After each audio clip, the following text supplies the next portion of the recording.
মুহররম মাস সম্পর্কে আল কোরআনের আয়াত।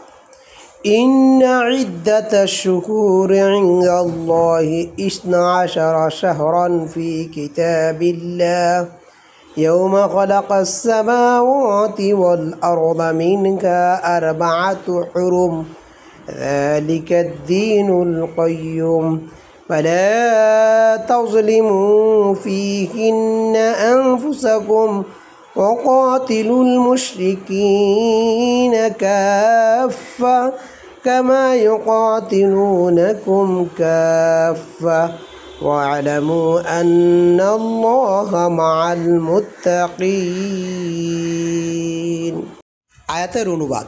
প্রকৃতপক্ষে আল্লাহ তাআলার কাছে আল্লাহর কিতাব অর্থাৎ লাউহে মাহফুজে মাসের সংখ্যা 12টি, সেই দিন থেকে যেই দিন আল্লাহ তাআলা আকাশমণ্ডল ও পৃথিবী সৃষ্টি করেছেন।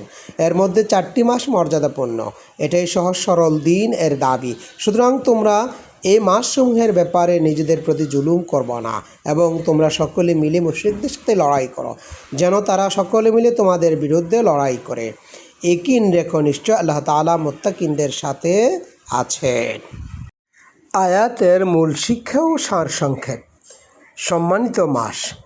মুহররম হলো হিজরি সেশনের প্রথম মাস। আল্লাহ তাআলা যে 4টি মাসকে বিশেষভাবে সম্মানিত বা পবিত্র বা হারাম করেছেন, মুহররম তাদের মধ্যে অন্যতম। বাকি 3টি মাস হলো জিলকদ, জিলহজ ও রজব মাস। পাপ থেকে বিরত থাকা। এই পবিত্র মাসগুলিতে যে কোনো গুনাহ বা পাপের ভয়াবহতা সাধারণ সময়ের চেয়ে বেশি। তাই আল্লাহ তাআলা এই মাসগুলিতে বিশেষভাবে সব ধরনের জুলুম ও অন্যায় কাজ থেকে বিরত থাকতে বলেছেন। আমলের ফজিলত। পাপ থেকে বেঁচে নেক আমল বা ভালো কাজ করার জন্য মুহররম মাস অত্যন্ত উপযুক্ত সময়। বিশেষ করে মুহররমের 10 তারিখ আশুরার রোজা রাখার প্রতি হাদিসের বিশেষ গুরুত্ব দেওয়া হয়েছে। রমজানের পর মুহররম মাসের রোজা আল্লাহ তাআলা কবুল করেন। সবচেয়ে বেশি প্রিয় তার নিকট মুহররম মাসের রোজা।